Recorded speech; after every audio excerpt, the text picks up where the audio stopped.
Students, today lecture I'm going to cover your functions. In my last lecture, I have already told you about the functions.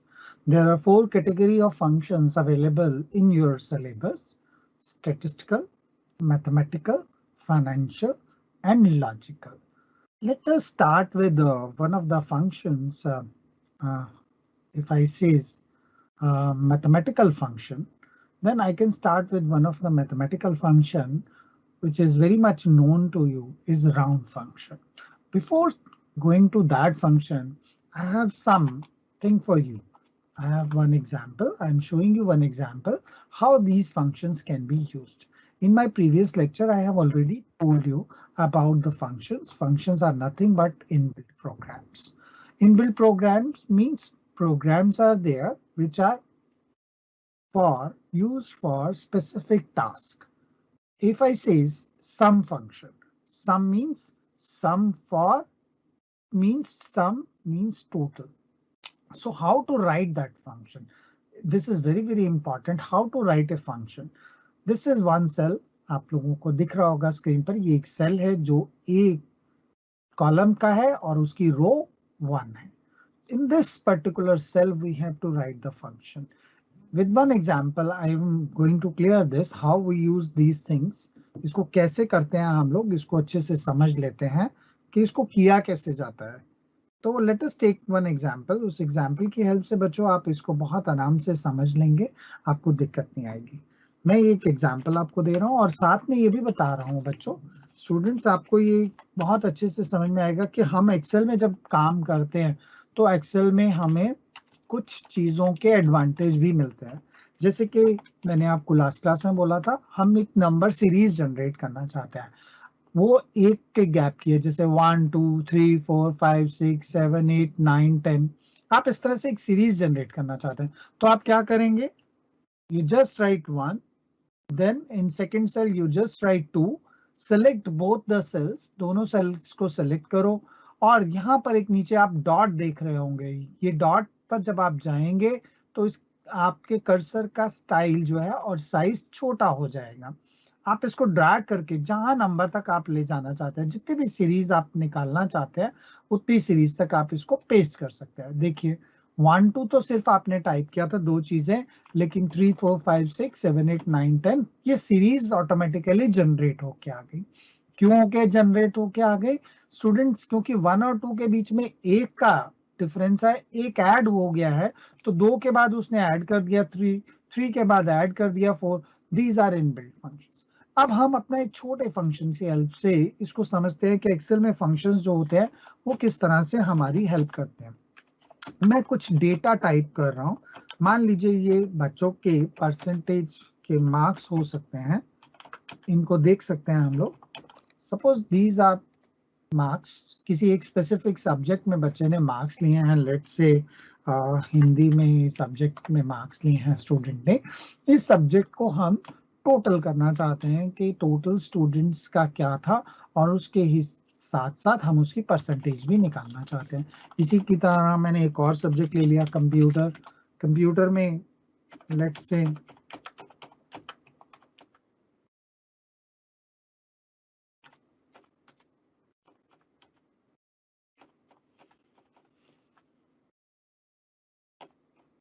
ये कुछ computer के marks हैं.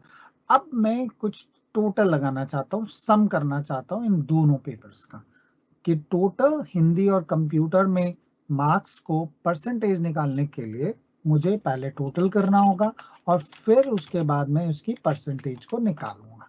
Total करने के लिए I have a function. बहुत अच्छा function है, मैंने आपको पहले ही बताया था. हम फंक्शन से ही करेंगे. इसके लिए हमें फंक्शंस में जाना पड़ेगा. हमारे पास जो फॉर्मूलाज हैं, फॉर्मूला में गए, उसके बाद हम इक्वल्स टू लगाएंगे. सबसे पहले हम जिस भी फंक्शन को यूज करना चाहते हैं हम इक्वल्स टू लगाएंगे वहां जाके और उस फंक्शन को हम सीधा यूज कर सकते हैं. फंक्शन के बाद फंक्शन का नाम लिखना बहुत जरूरी होता है. सबसे पहले इक्वल्स टू के बाद फंक्शन का नाम, जैसे कि sum. Sum is for addition. तो सम फंक्शन को लगाना है आपने. सबसे पहले equals to, then name of the function, then body of the function. ये बॉडी ऑफ द फंक्शन में हम दो चीजें जोड़ते हैं, पैरामीटर्स। पैरामीटर्स दो तरह से लिखे जाते हैं, पहला एब्सोल्यूट वैल्यू और दूसरा सेल रेफरेंस। एब्सोल्यूट वैल्यू का मतलब क्या है कि आप सीधा वैल्यूज लिख दीजिए, आपको उसी के हिसाब से रिजल्ट मिल जाएगा। लेकिन दूसरा तरीका क्या है, सेल रेफरेंस का। सेल रेफरेंस का मतलब यह है कि आप कोई वैल्यू मत लिखिए, किसी भी तरह से वैल्यू लिखने की जरूरत नहीं है, आप सीधा सेल का रेफरेंस लिख दीजिए। उस सेल के रेफरेंस में जो भी वैल्यू होगी वो ऑटोमेटिकली उठा ली जाएगी। ये दो बेसिक डिफरेंस होते हैं एब्सोल्यूट वैल्यू और सेल रेफरेंस में। मैं आपको सजेस्ट करूंगा you always use cell reference. इसका फायदा क्या है, एब्सोल्यूट वैल्यू के केस में if there is any change in any of the value the result will not get change. यानी अगर कोई वैल्यू चेंज होती है तो आपका रिजल्ट चेंज नहीं होगा। चलिए मैं एक एग्जांपल से इसको करके दिखा देता हूं। मैं कुछ वैल्यूज आपको सीधा डाल देता हूं यहाँ पर, देखिए जैसे सम 45, 98। एक तरीका तो ये है बच्चों, सीधा एब्सोल्यूट वैल्यू के 143 आपका सम होके आ गया, किन दो वैल्यूज का, एब्सोल्यूट वैल्यूज 45, 98, 45, 98, इन दोनों का टोटल होके आ गया 143। This is one method. Second method is either I have to write cell reference, मैं उसकी जगह पर सेल रेफरेंस लिख देता हूँ। सेल रेफरेंस का मतलब ये क्या है, ये आपको समझ में आ जाएगा। B2 से B2, C2, this is cell reference. B2, C2, ये सेल रेफरेंस है। अगर मैं इसका टोटल भी करूंगा फॉर्मूला लगाकर तो रिजल्ट विल बी सेम, उसका रिजल्ट जो है वो बिल्कुल बराबर आएगा। लेकिन जो मैंने अभी आपको बताया था, क्या बताया था, इस एग्जांपल से समझते हैं।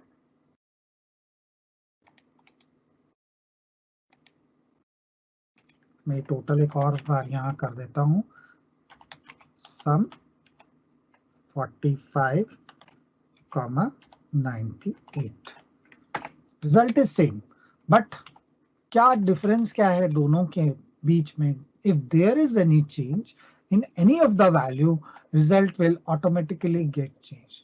आपका रिजल्ट उसी वक्त चेंज हो जाएगा in case of cell reference. जैसे कि कैसे प्रूव करके देखते हैं इसको, कि 45 इज द वैल्यू। मुझे लगता है अरे यार ये तो गलती से 45 आ गया, ये तो वैल्यू 54 था। If now I am changing value, या ये 56 था या ये 74 था, मैंने चेंज किया वैल्यू में। नाउ यू सी, आप ध्यान से देखें कि रिजल्ट जो है उसका, इसका रिजल्ट चेंज हो गया। Now it is showing 72, 172 and it is showing 143। Why? क्योंकि उसमें मैंने वैल्यू सीधा डाली थी। जब तक मैं यहां पर 74 इसमें नहीं कर दूंगा it will not change that. You got the point. So हम लोगों को क्या यूज करना है, cell reference. Now we will use cell reference. ठीक है, क्लियर है, समझ में आता है। चलिए, एक तो सेल रेफरेंस समझ में आ गया।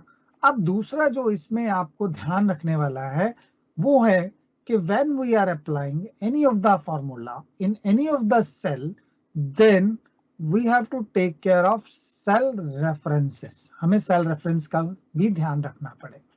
कैसे? आपने यही फॉर्मूला लेट से यहां लगाया, सम B2 से लेकर B11 तक, B2 से लेकर B11 तक जो कुछ भी लिखा गया है उसको टोटल कीजिए। मैंने उसका सम कर दिया 769। अब मैं इस फॉर्मूला को नीचे कॉपी करता हूं तो रिजल्ट आ गया 1464। मैं उसको और नीचे कॉपी करता हूं, रिजल्ट इज 2874। आप ध्यान से देखिए ये क्या है, 769 के फॉर्मूला को या फंक्शन को मैंने जब नीचे कॉपी किया तो ये बन गया 1464। तो तो स्टूडेंट्स आपको क्या लगता है ये क्या होगा? इसमें किस चीज का टोटल इंक्लूड होगा? इसमें आपको लगता है कि 769 और ऊपर की जो वैल्यूज हैं 74, 54, 85, 85, 45 ये सारी इंक्लूड करने के बाद 769 में ये दोबारा से ऐड हो गया, यही लगता है आपको? लेकिन ऐसा नहीं है, बिल्कुल भी नहीं है ऐसा। There is one change. अब इसको कैसे देखते हैं, इसको समझते कैसे हैं? ये एक्सेल का एक हमारा फीचर भी है और हमारे को कई बार इस फीचर की वजह से दिक्कत भी हो सकती है। So we have to take care of that. Mostly हम 99.9% हम इस फीचर को यूज करते हैं कॉपी और करने के लिए, फॉर्मूला एक जगह से दूसरी जगह, या फिर अगर एक जगह हमने फॉर्मूला लगा लिया तो हम उसको फटाफट पेस्ट कर देते हैं। अब यहाँ पर इस केस में जब हमने एक फंक्शन को लगाया जिसमें हमने सेल रेफरेंस भी लिखे थे, अगर हम उसको एक जगह से दूसरी जगह प्लेस कर रहे हैं तो we can have some problems also. So let us see what is the problem. क्या प्रॉब्लम है यार? सीधा डबल नहीं हो गया ये, हम लोगों से कोई वैल्यू मिस भी हुई है यहाँ पर। कैसे, उसको समझते हैं। स्टूडेंट्स आपको यहाँ ध्यान देना होगा। मैं इस सेल पे जाके डबल क्लिक करता हूँ जहां मैंने फंक्शन लगाया। डबल क्लिक करने पर आपको वो रेंज दिखा देगा कि किस रेंज के अंदर आपने ये फॉर्मूला अप्लाई किया है, यानी जो आपने फॉर्मूला लगाया है या फंक्शन आपने लगाया है वो कौन कौन सी वैल्यूज के ऊपर अप्लाई हो रहा है। ठीक है, क्लियर होता है? अब यही चीज मैं सेकंड वाला जो मैंने दोबारा से फंक्शन लगाया था, ये देखिए ये दोबारा मैंने फंक्शन लगाया, अब मैं इसको क्लिक करता हूं। नाउ यू सी, जब मैंने इसको क्लिक किया तो आपको 769 तो इंक्लूड कर रहा है आपका, लेकिन आप ध्यान दीजिए कि B2 पर 74 वैल्यू जो लिखा हुआ है उसको उसमें नहीं दिखा रहा है। एग्जैक्टली उस 74 को वो नहीं दिखा रहा है। तो इसका मतलब क्या है कि हमें नीचे की वैल्यू तो मिल गई लेकिन we are losing one value, हम एक वैल्यू हमसे मिस भी हो रही है। This is the problem somewhere in Excel also. एक प्रॉब्लम भी होता है एक्सेल का कि हम जब एक फंक्शन को एक जगह से दूसरी जगह पर पेस्ट करते हैं तो हमारे सेल के रेफरेंस जो है वो भी चेंज हो जाते हैं, वो इंक्रीमेंट हो जाते हैं, वो बढ़ जाते हैं। अब यहाँ पर इस प्रॉब्लम को ओवरकम करने के लिए हमारे पास एक मैकेनिज्म है, एक मेथड है, that is called freezing of cell reference. अब ये फ्रीजिंग ऑफ सेल रेफरेंस की जब हम बात करते हैं स्टूडेंट्स, तो आपको ये इसका बहुत फायदा होगा। जब आप इसको समझेंगे फ्रीजिंग ऑफ सेल रेफरेंस को, तो आपको इसका कई बुक्स में जब आप बुक पढ़ते हैं, आपकी बुक है इसमें मैंने आपको बताया था कंप्यूटर एप्लीकेशन इन बिजनेस, या आप किताब ले लीजिए, हिमालय पब्लिकेशन का है, डॉक्टर यश पांडे सर ऑथर हैं इसके। तो आप ये बुक लीजिए और इसमें आप स्टडी कीजिए और आप इसको अच्छे से इस एग्जाम्पल को आप वहां से करें। इसके साथ साथ बहुत सारे ऐसे एग्जाम्पल्स हैं जिनको आप स्टडी करके आप अच्छे से इस पेपर की तैयारी कर सकते हैं। यहाँ पर बच्चों इस एग्जाम्पल में मैं दोबारा से आ रहा हूँ कि हमारे पास ये 1464 है। इसको अगर मैं डबल क्लिक करता हूँ तो इसमें क्या है, देखो हमने मिस किया एक वैल्यू। उसके नीचे थर्ड पे आता हूँ, इसको अगर मैं क्लिक करता हूँ तो अब हम दो वैल्यूज मिस कर रहे हैं ऊपर की, 74 and 54। We are missing two values. अब स्टूडेंट्स यहाँ पर आप देखिए, यहाँ तो दो वैल्यू मिस हो गई, लेकिन हमने तो ऐसा नहीं सोचा था। हमें तो लगा कि हमने पहले फंक्शन को कॉपी किया दूसरी जगह तो 769 भी इंक्लूड हो गया। हमने इसी फंक्शन को नीचे कॉपी किया तो 1400 समथिंग था, ये नीचे कॉपी हो गया, इसमें ये वैल्यू भी ऐड हो गई, लेकिन we are losing these two values. अब इसको ओवरकम करने के लिए मैंने आपको बताया freezing of cell reference. Freeze करने का मतलब क्या होता है? फ्रीज का मतलब ये होता है कि जब हम एक फंक्शन या फॉर्मूला को एक जगह से दूसरी जगह पर कट कॉपी पेस्ट करते हैं तो सेल रेफरेंस जो है वो हमारे मूव हो या ना हो ये हमारे हाथ में। ठीक है, इस केस में हमारा से एक वैल्यू मिस हो रहा है, तो उसको ओवरकम करने के लिए हम क्या करेंगे, हम इसको यहां से यूज करेंगे फ्रीजिंग को। फ्रीज करने का मेथड क्या है? फ्रीज करने का स्टूडेंट्स मेथड है कि आप जो भी आपका कॉलम का नाम लिखा हुआ है उसके आगे और उसके पीछे डॉलर साइन लगाएंगे, उसके आगे और उसके पीछे डॉलर साइन लगाएंगे, यानी बी के आगे भी डॉलर और बी के पीछे भी डॉलर। इसी तरह बी के आगे डॉलर, बी के पीछे डॉलर। अगर आपको दोनों सेल फ्रीज कर रहे हैं तो वहां पर आपको डॉलर साइन प्लेस करना होगा। अगर एक फ्रीज करना है तो एक करिए, दूसरे को आप फ्रीज नहीं करना चाहते हैं मत करिए। अब देखिए हमने इस फंक्शन को यहां पर किया, अब मैं इसको दोबारा से कॉपी करता हूं, दोबारा से। अर्लियर द वैल्यू इज 1464, आप ध्यान से देख लीजिए 1464 वैल्यू था। अब मैं इसको यहां कॉपी करता हूं, 1464 वैल्यू है या नहीं है।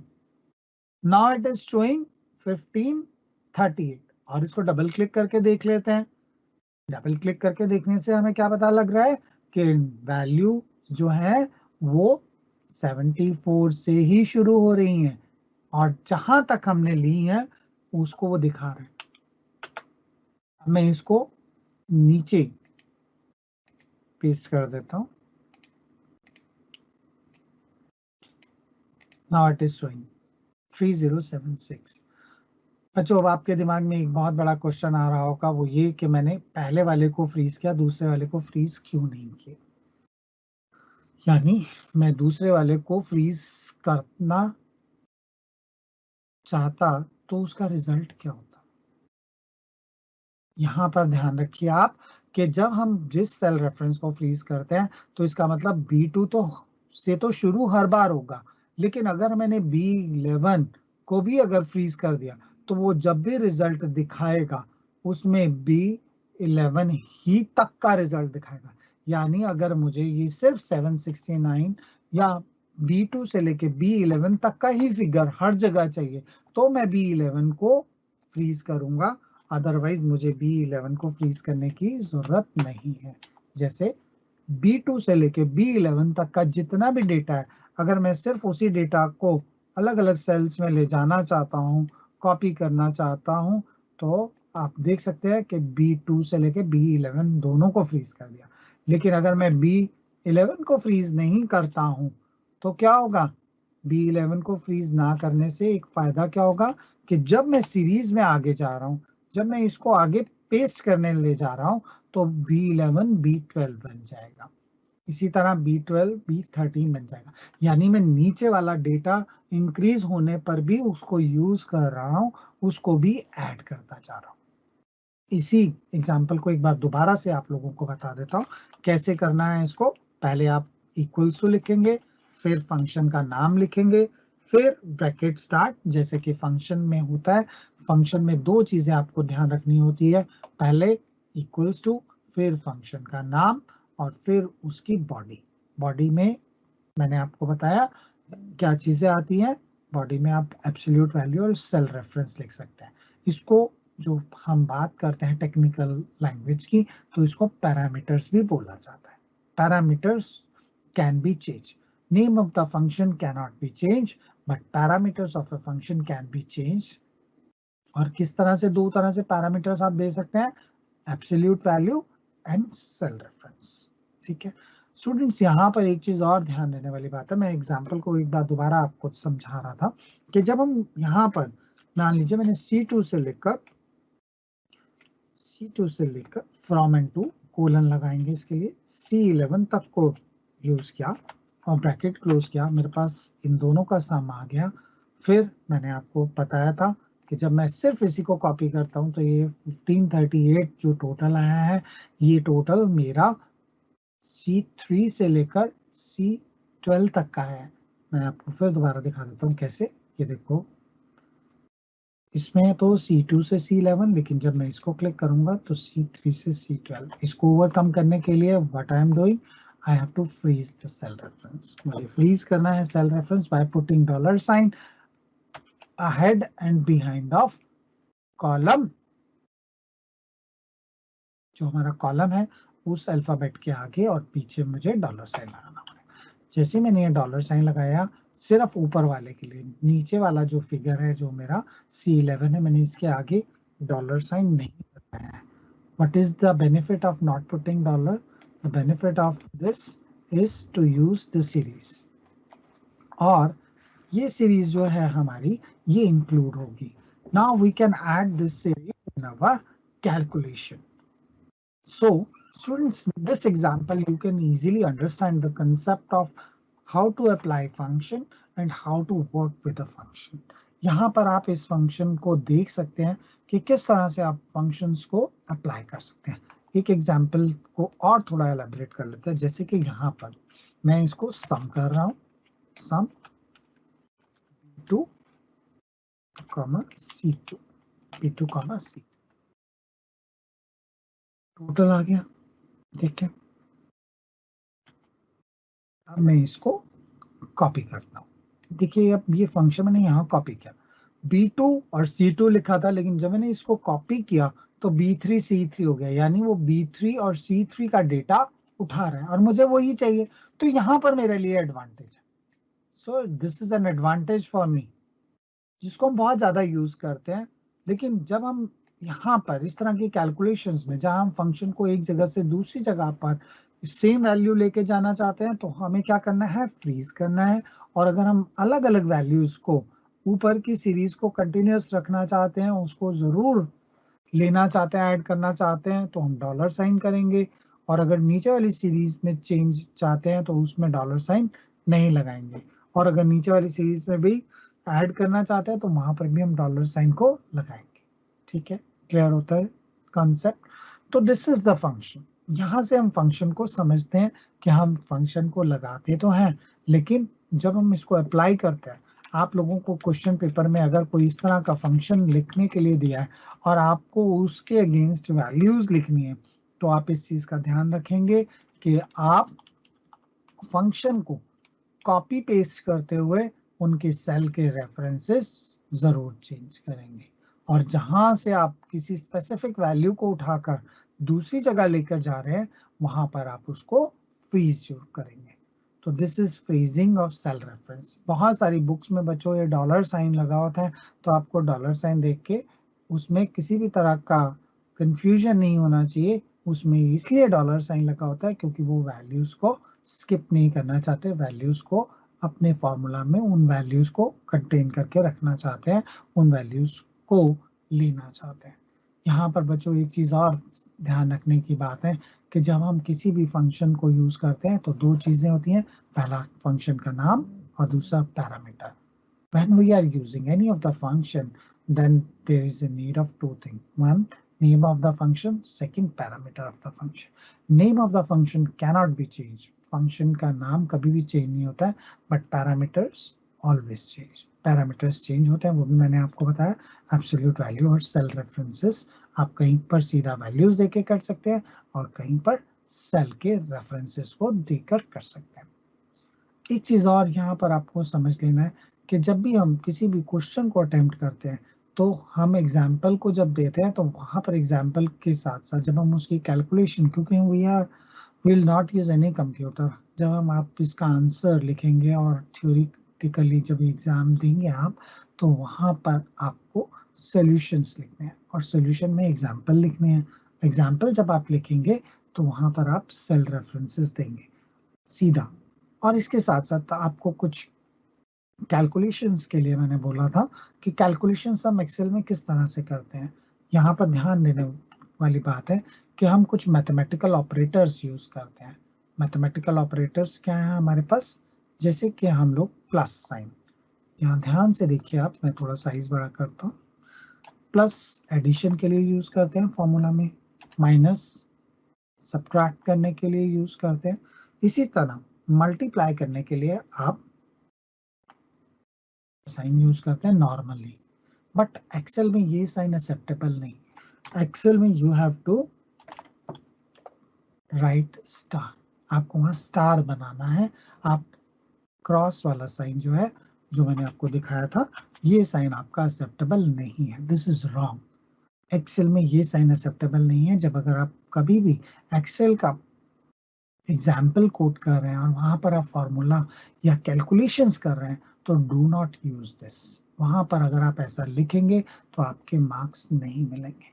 देन आपको करना क्या है, you have to write this symbol, वहां पर आपको स्टार वाला ये सिंबल आपको बनाना पड़ेगा, जिसकी हेल्प से आप इसकी मैथमेटिकल कैलकुलेशंस जो हैं, मल्टीप्लिकेशन वाले कैलकुलेशंस को दिखाएंगे। इसी के साथ साथ आप कई बार 1/2 लिखते हैं, 1/2, तो 1/2 आपको अगर लिखना है एक्सेल में तो you have to write like that. आपको अगर 10/2 लिखना है तो you have to write like that. आपको 10/2 लिखना होगा। 10/2 जो हम नॉर्मली अपने एक्सरसाइज में लिखते हैं 10 के फिर नीचे है डैश डालते हैं और उसके नीचे 2 डालते हैं। तो 10 के नीचे डैश और 2 ये एक्सेल में नहीं एक्सेप्टेबल। आपका एक ही लाइन होता है, इसीलिए 10 के बाद स्लैश के बाद 2 आप इस तरह से उसमें लिखेंगे। और जब हम अप्लाई करने की बात करते हैं फॉर्मूला की, तो हमारा फॉर्मूला भी इसी तरह से काम करता है। इसी तरह जब हम एक्सेल में काम करते करते एक एग्जाम्पल अभी यहाँ पर आप देख रहे हैं बच्चों, मैंने लिखा इक्वल्स टू। आप जब भी कोई कैलकुलेशन करते हैं तो उसका मतलब ये होता है सेल में वैल्यू जो होगी, जो रिजल्ट आएगा वो बराबर होगा जो हमने इक्वल्स टू के बाद कैलकुलेशन किया।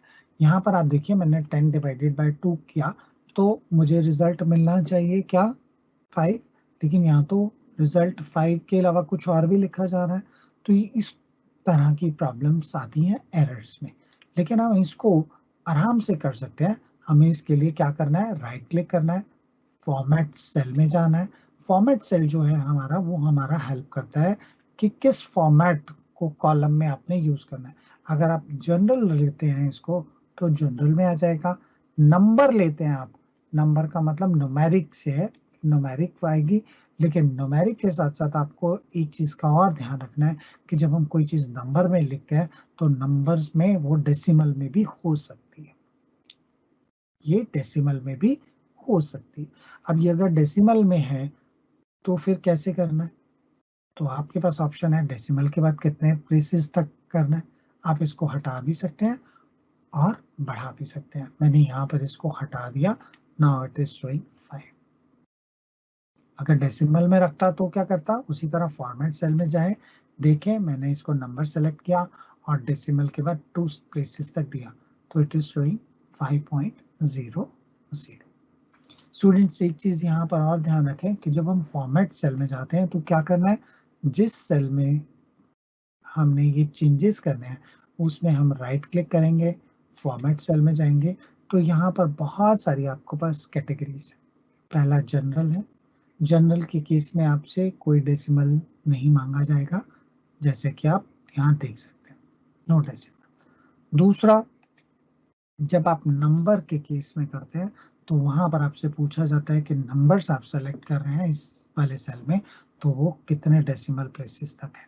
तीसरा, करेंसी, अगर आप कोई करेंसी लिख रहे हैं तो करेंसी में भी आपसे पूछा जाता है किस तरह का सिंबल आप यूज करना चाह रहे हैं, अमेरिकन है, इंडियन है, या Indian currency is there, INR लिखना चाहते हैं, या फिर आप डॉलर के अलावा रुपीज लिखना चाहते हैं। तो ये सारी की सारी करेंसी आपकी इंक्लूड की हुई है।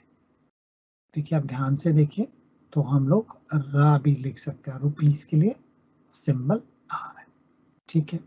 यहाँ पर आप ध्यान से देख सकते हैं रुपीस जो है वो आर से दिखाया गया है, ठीक है। इसके साथ साथ आप ध्यान रखें कि हम फॉर्मेट सेल में और क्या क्या चीजें ले सकते हैं। अकाउंटिंग है, अकाउंटिंग में हमारे पास भी सिंबल चाहिए। मान लीजिए मैंने कोई टेबल बनाई, वहां मैं डॉलर्स में दे रहा हूँ या रुपीस में दे रहा हूँ। अगर किसी फॉरेन कंपनी के साथ टाई अप है तो मुझे पेमेंट वहाँ डॉलर में देनी है, तो वैल्यू को कन्वर्ट करता रहेगा, डॉलर में कन्वर्ट कर देगा। रुपीस को मल्टीप्लाई बाय जो रुपी का रेट है उस दिन का, और उसको कन्वर्ट कर देगा डॉलर्स में। इसी तरह जो अभी हमने देखा था, जो अभी प्रॉब्लम आपने ध्यान से देखा होगा, मैंने 5 आना चाहिए था आंसर, वो 5 जनवरी आ रहा था, वो आ रहा था इस प्रॉब्लम की वजह से। क्या प्रॉब्लम थी, कैटेगरी में मैंने डेट जो था फॉर्मेट सेल सेलेक्ट किया होता, यानी फॉर्मेट सेल के अंदर जो कैटेगरीज डिफाइन की हुई है उसमें मैंने डेट वाला कैटेगरी सेलेक्ट किया हुआ था, जिसकी वजह से ये प्रॉब्लम आ रही थी। डेट अगर हम सेलेक्ट करते हैं, पहले मैं आपको वो दिखा देता हूँ। डेट करते ही आपको पूछेगा कि किस तरह के डेट्स हैं, जैसे कि पहले पूछ रहा था सिंबल किस तरह का है, तो आप DDMMYY दे दीजिए, या USA की दे दीजिए, या UK, जो हमारे पास सबसे ज्यादा पॉपुलर है हमारे पास UK का, जो उसमें क्या होता है UK के फॉर्मेट में पहले डे आता है, फिर मंथ आता है, फिर ईयर आता है। अब ध्यान से देखिए कि मैंने तो वहां पर कुछ नहीं किया था, मैंने तो सिर्फ सिंपल वो सेलेक्ट किया था 10/5। तो ये आ क्यों रहा है, तब वो क्यों आया था इस तरह से, वो इसलिए वहां से आया था क्या आपने ये फॉर्मेट सेलेक्ट किया हुआ था। ठीक है, मैं इसमें मान लीजिए वो 5 ही था, कुछ भी इस तरह से था, तो ये देखिए 3 डॉट्स के साथ। तो जो फॉर्मेट हम फॉर्मेट सेल में जाके सेलेक्ट करेंगे, चूज करेंगे, वो उसी फॉर्मेट से हमें रिजल्ट को दिखाएगा। तो this is the feature of format cell. एक और चीज यहाँ पर आपके लिए बड़ी इंपॉर्टेंट है, जिसको आप बहुत जगह पर इस्तेमाल कर सकते हैं, वो है अलाइनमेंट। ये अलाइनमेंट वाला जो इम्पॉर्टेंट चीज है यहाँ पर, वो आप ध्यान से समझिए। अलाइनमेंट में सबसे ज्यादा यूज होता है wrap text. Wrap text, this is very very important. जैसे हम रैप टेक्स्ट करते हैं तो श्रिंक टू फिट आराम से हट जाता है, इनएक्टिव हो जाता है। Even we can merge cells, हम दो या दो से ज्यादा सेल्स को मर्ज भी कर सकते हैं। ये रैप टेक्स्ट है क्या चीज, ये बहुत इंपॉर्टेंट है आपके लिए, इसको भी मैं भी बताऊंगा आपको। लेकिन चलिए मैं यहाँ पर दूसरा एग्जांपल ले लेता हूँ छोटा सा, आप उसको समझ सकते हैं। मान लीजिए मैंने यहाँ पर कुछ लिखा,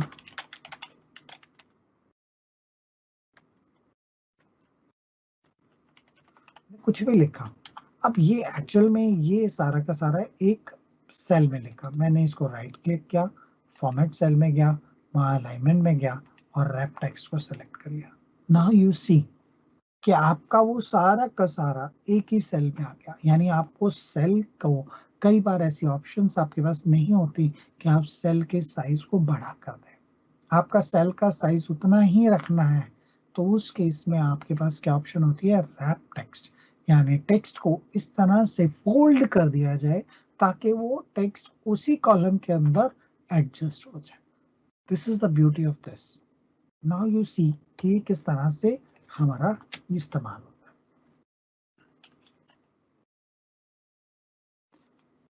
इसी तरह ये रैप टेक्स्ट से मिलता जुलता हमारे पास एक और भी कॉन्सेप्ट था। अगर हम रैप टेक्स्ट नहीं करते, श्रिंक टू फिट करते हैं। आप देखिए श्रिंक टू फिट और रैप टेक्स्ट में कितना डिफरेंस है। श्रिंक का मतलब होता है कि वो पूरे के पूरे टेक्स्ट को इतना छोटे फॉन्ट में कर देगा अकॉर्डिंग टू द साइज। अब इट इज समहाउ, कई बार तो ये आपको विजिबल भी नहीं हो रहा है। आपको कई बार ऐसी जगह पर देखने को मिलता है कुछ चीजें। अब यहाँ पर इस एग्जाम्पल में क्या है कि स्पेस जो है वो उसी स्पेस में एडजस्ट हो गया, बट उसने स्क्वीज कर दिया है, श्रिंक कर दिया है उसको। तो यहाँ पर आप इस ऑप्शन को एक्सप्लोर अगर करना चाहते हैं तो श्रिंक टू फिट भी कर सकते हैं। कई बार मर्ज टू सेल्स, ये मर्ज टू सेल जो मैंने पहले लास्ट क्लास में भी आपको बताया था, मर्ज टू सेल का मतलब होता है कि जो कुछ भी आपने टेक्स्ट में टाइप किया वो जितने भी कॉलम्स में जाना चाहता है वो जाने दें उसको, वो अपने आप एक्सटेंड कर देगा कॉलम्स को। राइट, यहां पर ध्यान दीजिए कि वो BCD तीनों में जा रहा है, वो सारे के सारे सेल्स को मर्ज कर रहा है। थोड़ा ध्यान से देखिए, मर्ज फॉर्मेट सेल में रैप टेक्स्ट, पहला रैप करना, दूसरा इसी के अंदर श्रिंक टू फिट करना, श्रिंक टू फिट में श्रिंक हो गया, तीसरा आपको मैंने फॉर्मेट सेल की जो प्रॉपर्टी बताई मर्ज सेल, मर्ज कर देना, वो अलग अलग सेल्स को यूज कर लेना। ये अलाइनमेंट का फीचर है यहाँ पर। ठीक है, इसके साथ साथ we can add some more functions here, हम बहुत सारे और फीचर्स को ऐड कर सकते हैं। यहाँ से शुरू किया था, when we are using this command 10 divided by 2, how it will work, 10 divided by 2, it is showing this but it doesn't show, इसको ये दिखना नहीं चाहिए था, यहाँ तो 5 आना चाहिए था। The reason is why it is showing. Format cell में जाते हैं, वहां पर नंबर ऑप्शन में देखते हैं, जनरल लेना है जनरल लीजिए, लेकिन मैक्सिमम हम करेंसी लेते हैं। जनरल के केस में हमारे पास सीधा नंबर का रिजल्ट आएगा, लेकिन अगर हमने इसकी जगह पर करेंसी या नंबर लिया होता तो हमें डेसिमल प्लेसेस को भी दिखाने का ऑप्शन मिल जाता। एक चीज और ध्यान रखने वाली बात है कि जब भी हम कोई नंबर लिखते हैं तो नंबर्स हमेशा आपके लेफ्ट टू या राइट टू लेफ्ट जाते हैं। जब हम कोई अल्फाबेट लिखते हैं तो वो हमारे लेफ्ट टू राइट जाएंगे, ये ध्यान रखना है। और आपको मैंने पिछली बार भी बताया था, अगर हमें ऐसा करना है तो हम पूरे डेटा को सेलेक्ट करने के बाद हम जो 4 तरह की अलाइनमेंट्स थी, कौन कौन सी, left alignment, right alignment, centre alignment और जस्टिफाइड अलाइनमेंट, ये 4 तरह की अलाइनमेंट जो एमएस वर्ड में बताई गई थी, आप उनमें से 3 अलाइनमेंट्स को यहाँ पर यूज कर सकते हैं, लेफ्ट अलाइनमेंट, राइट अलाइनमेंट और सेंटर अलाइनमेंट। सेंटर अलाइनमेंट के केस में आपका जो सारा का सारा टेक्स्ट है वो सेंटर में आ जाएगा और ब्लैंक स्पेसेस लेफ्ट और राइट साइड में एडजस्ट हो जाएंगे। यहाँ पर बच्चों एक चीज और ध्यान रखने वाली बात है कि जब मैंने फॉर्मेट सेल में गया था तो मैंने इसके अलावा फॉन्ट का साइज, बॉर्डर्स, फिलिंग और प्रोटेक्शन, ये 4 चीजें आप और यूज कर सकते हैं। फॉन्ट जो है बड़ा सिंपल है। आप फॉन्ट का मतलब क्या होता है, font is a method of writing, this is a method of writing. किस तरह के मेथड ऑफ राइटिंग को आप लेना चाहते हैं, आप उस तरह के मेथड को ले सकते हैं। ये आपकी ऑप्शन यहाँ होम में भी अवेलेबल होती है कि आप होम में भी किस तरह का मेथड लेना चाहते हैं, राइटिंग मेथड लेना चाहते हैं। आप जो कुछ भी टाइप कर रहे हैं वो किस तरह के मेथड, टाइपिंग मेथड या किस तरह के फॉन्ट स्टाइल से होना चाहिए। हिंदी के लिए मंगल पॉपुलर है, मंगल फॉन्ट जो हिंदी का है वो बहुत ज्यादा पॉपुलर है हिंदी के लिए। इसी तरह चाणक्य भी हिंदी के लिए बहुत पॉपुलर फॉन्ट है। और मंगल फॉन्ट का एक फीचर है कि ये वाला फॉन्ट सब जगह अवेलेबल होता है। इनफैक्ट जो गूगल फॉर्म है, गूगल फॉर्म पे when you type in English and you want to convert that English into Hindi using translate method, you can do that. आप उसको बड़े आराम से कर सकते हैं। आप गूगल में ट्रांसलेट को ओपन करिए, ट्रांसलेट में आप इंग्लिश में टाइप करिए, you will find that Google will translate English into Hindi, वो कन्वर्ट कर देगा। और जो फॉन्ट उसका यूज होगा दैट इज मंगल फॉन्ट। ये मंगल फॉन्ट बहुत पॉपुलर फॉन्ट है, बहुत हेल्पफुल फॉन्ट है आपके, और ये फॉन्ट आपका हर जगह यूज होता है। अब यहाँ से फॉन्ट के साथ साथ हमारे पास 2 चीजें और इसी से जुड़ी हुई होती हैं। पहला होता है फॉन्ट का साइज। आप न्यूज़पेपर में देखते हैं हेडिंग जो है वो बहुत बड़ा है, वो किससे आता है, वो साइज से आता है। ठीक है, फॉन्ट के साइज। इसी तरह फॉन्ट में 3 चीजें और साथ साथ जुड़ी होती हैं। पहला बोल्ड, आप फॉन्ट को बोल्ड करना चाहते हैं। आप इटैलिक्स, इटैलिक्स का मतलब होता है कि आप एक स्टाइल है, ये तिरछा अगर आप वर्ड लिखना चाहते हैं तो इटैलिक्स। और अंडरलाइन, अगर आप कोई अंडरलाइन करना चाहते हैं। ये फॉन्ट के साथ जो भी आप फॉन्ट यूज करते हैं उसके साथ ये 4 चीजें आप हमेशा इस्तेमाल करते हैं। चलिए मैं आपके पास कुछ अर्थमेटिक ऑपरेटर्स पे बात कर रहा था।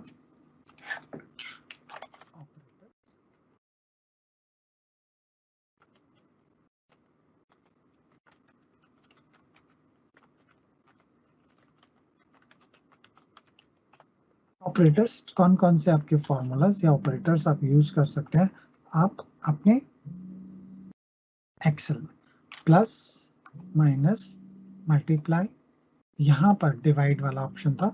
डिवाइड के केस में मैंने आपको बोला था कि 10 डिवाइडेड बाय 2, आप स्लैश यूज करेंगे, राइट। उसके बाद आप स्लैश के साथ साथ आप परसेंटेज, परसेंटेज के केस में भी आप किस तरह से करते हैं, आप परसेंटेज निकालते हैं 10 divided by something multiply by this.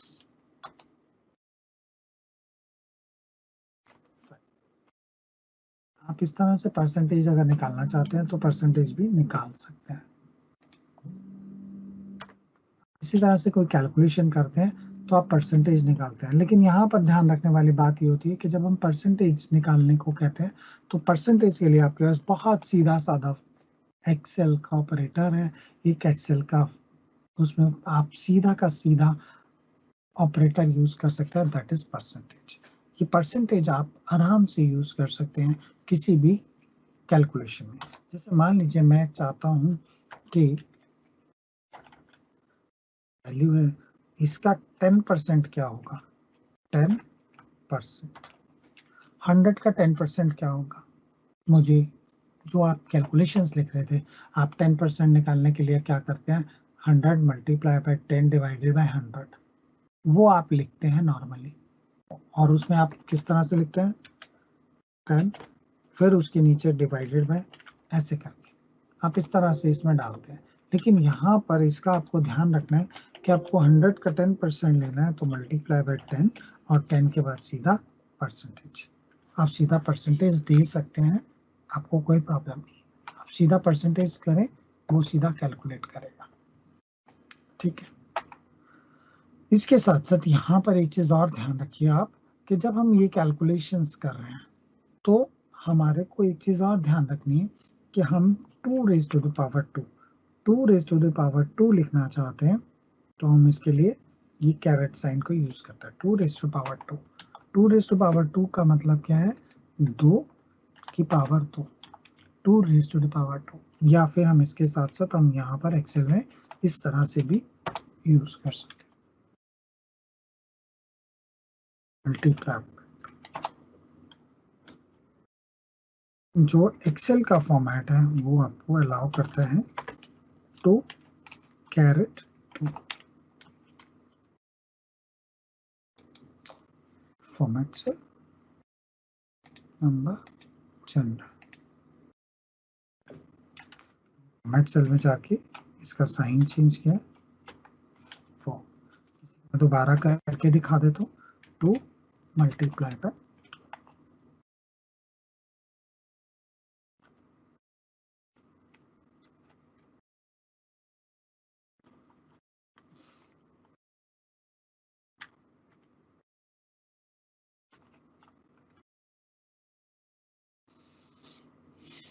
ठीक है। तो ये आपके मैथमेटिकल ऑपरेटर्स में यूज होता है। अब और 2 ऑपरेटर्स हैं जो बहुत ज्यादा इंपॉर्टेंट है। पहला होता है ग्रेटर देन, और उसके बाद इक्वल्स टू। अब ये ग्रेटर देन इक्वल्स टू जो है आपके, ये बहुत आपको हेल्पफुल होते हैं आपके लिए। This is use for addition, this is use for subtraction, this is use for multiplication, this is used for division, this is for power, and this is greater than equal to, greater than equal to। Greater than के लिए तो आप इसको use कर लीजिए, और अगला है जो ग्रेटर देन इक्वल्स।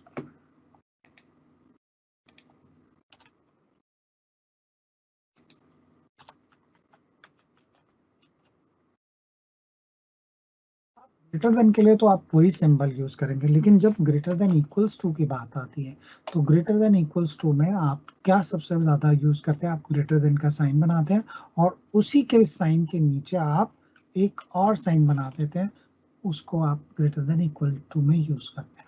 बट आप एक्सेल का जब भी कोई फॉर्मूला या फंक्शन या किसी तरह का कैलकुलेशन आप यूज करना चाहते हैं अपने पेपर में, तो आप उसके लिए greater than equals to use इस तरह से करेंगे। अगर आप इस तरह से यूज नहीं कर रहे तो आप अपना आंसर गलत लिख रहे हैं। इसी तरह लेस देन के केस में आप इस तरह से कर सकते हैं, लेकिन जब लेस देन इक्वल्स टू की बात आती है तो लेस देन के बाद आप इस तरह से करेंगे।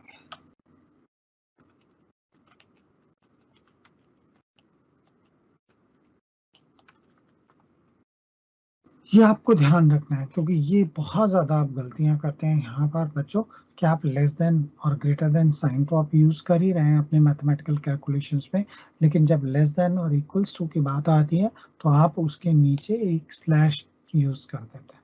स्लैश आप यूज करते हैं मैथ्स में, लेकिन जब एक्सेल की बात करते हैं, ऑपरेटर्स की बात कर रहे हैं एक्सेल के ऑपरेटर्स की, तो लेस देन के साथ साथ आपको इक्वल्स टू लिखना पड़ेगा। ग्रेटर देन लिख रहे हैं तो उसके साथ साथ आपको इक्वल्स टू लिखना पड़ेगा। ये बहुत इंपॉर्टेंट है, ऑपरेटर है एक्सेल का, जहां पर आपको ध्यान रखना बहुत ज्यादा जरूरी है। इसके साथ साथ स्टूडेंट्स आपको एक दो चीजों का और भी ध्यान रखना है कि जब आप ये ऑपरेटर्स यूज कर रहे हैं तो आपको बॉडमास का रूल भी ध्यान रखना होगा। बॉडमास का रूल क्या कहता है कि ब्रैकेट की कैलकुलेशंस पहले होती हैं और बाद में आप दूसरी कैलकुलेशंस को करेंगे। बॉडमास का रूल क्या कहता है? ब्रैकेट। बॉडमास का रूल क्या कहता है? ब्रैकेट, और फिर नॉर्मल कैलकुलेशंस आपकी शुरू होंगी। जैसे एक एग्जांपल से आपको बताते हैं कि अगर आप ये लिखना चाहते हैं,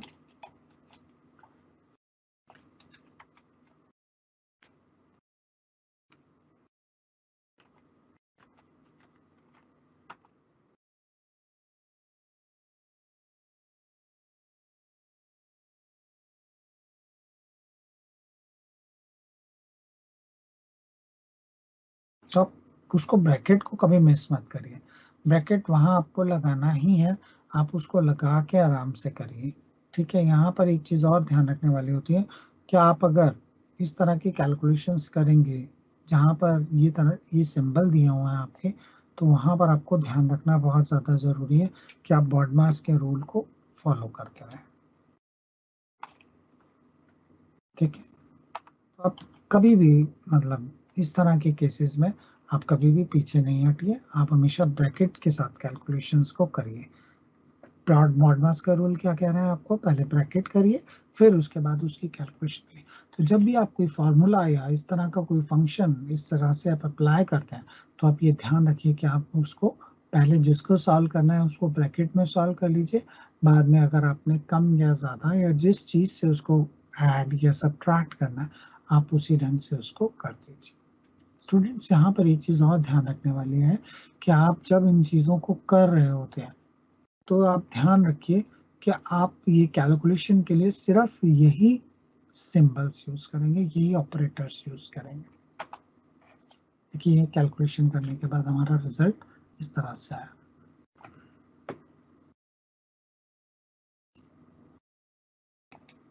ठीक है, तो यहाँ पर ब्रैकेट बहुत इंपॉर्टेंट है हमारा। ब्रैकेट के लिए हम लोगों ने आपको बताया, यहाँ पर डिवीजन के लिए मैंने आपको बताया कि आप स्लैश यूज करेंगे डिवीजन के लिए। तो इसका पिक भी ले सकते हैं कि डिवीजन के लिए आप इस तरह से यूज करेंगे, और पावर के लिए आप ये वाला साइन यूज करेंगे। एडिशन के लिए तो हम नॉर्मल एडिशन ही यूज करते हैं। ठीक है, और इसी तरह एक बार मैं आपको दोबारा बता देता हूँ इसका एक्सेल में कौन कौन से ऑपरेटर्स हम यूज करते हैं। ध्यान से देख लीजिए, एडिशन के लिए हम प्लस देते हैं, सब्ट्रैक्शन के लिए हम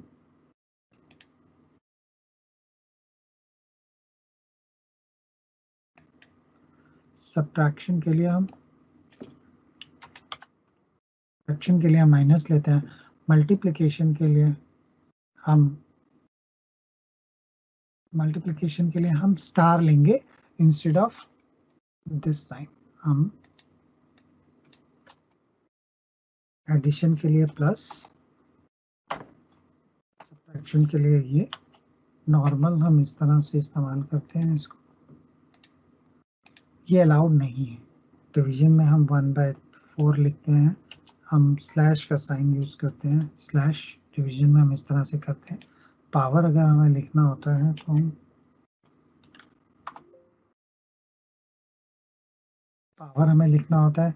पावर में 2⁻² लिखते हैं। ग्रेटर देन लिखना होता है तो ग्रेटर देन, लेकिन ग्रेटर देन इक्वल्स टू लिखना होता है तो हम स्लैश डालते हैं। इसी तरह लेस देन इक्वल्स टू लिखना होता है तो लेस देन। तो यहाँ पर एक चीज और ध्यान रखना है कि आपके ये दो डैश आपने डाले हैं 1/2 या 10/2, तो ये डैश जो है आपका डिवीजन जो है एक्सेल में नॉट, मतलब ये एक्सेप्टेबल नहीं है आपका। स्टूडेंट्स, एक चीज और ध्यान रखने वाली बात है, जब हम ये कैलकुलेशंस को इन ऑपरेटर्स की हेल्प से एग्जाम्पल्स में यूज करेंगे तो हमारे फैकल्टी, हमारे टीचर्स को ये पता लग जाता है कि इस स्टूडेंट ने एक्सेल में कभी काम किया है या नहीं किया। अगर आपने एक्सेल में काम किया है तो आप आराम से इन फंक्शंस को, इन ऑपरेटर्स को अपनी कैलकुलेशंस में यूज कर सकते हैं। विद दिस नोट मैं इस क्लास को अभी यहीं पर खत्म कर रहा हूँ। Thank you very much.